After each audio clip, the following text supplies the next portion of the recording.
دوای هەڵۆشاندنەوەی سیستەمی کۆبۆن قەیرانی کەمی بنزین لە شاری کەرکووک سەری هەڵدایەوە.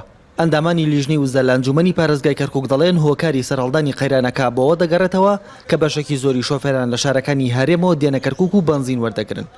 بەڕێوەبەراتی دابەشکردنی سوتەمەنی کەرکووکیش ئامادە نەبوون ڕوونکردنەوە لەسەر هۆکاری دروستبوونی قەیرانی کەمی بنزین بدەن. هەموو پێش ڕەمەزانێک جوای لەکەن ها پار ڕەمەزان شەروا بوو. یعنی دائما ئەوە پێش ڕەمەزان ئەزمە دروستەکەن بۆ خەڵک. وەڵام من دوو ڕۆژ ڕەمەزان بێ بەخوا نایم سەرەی بنزین بگرم سیارەکەم لە ماڵەوە خێوێنم.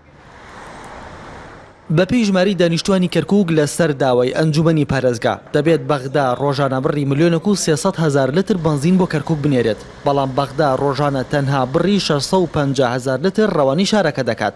ئەوەش پێداویستی ڕۆژانی شۆفێران پڕ ناکاتەوە. ئەمە بە قەستی واکەن 6 مزەخەی دوانی ئیشی پێەکەن کە ئیزدحام دروست بێ بۆی بیفرۆشن بە قاچاقچیەکان لەبان زیادە بەزیرەکان پێمان بفرۆشنەوە. نە ئەزمەیە و بنزین زۆرە بەس ئەمە شتێکی فێڵەکە خۆیان نیکەن. لە لایەکی دیکەوە بەهۆی بەرزبوونەوەی نرخی نەوت لە بازاڕەکانی جیهاندا نرخی بنزین لە بنزینخانە ئەهلیەکاندا زیادی کردووە و لە بەرامبەریشدا خواست دەسەر بنزینی بنزینخانە حکوومیەکان زیادی کردووە. ڕۆکان جاڤێنارتی کەرکووک.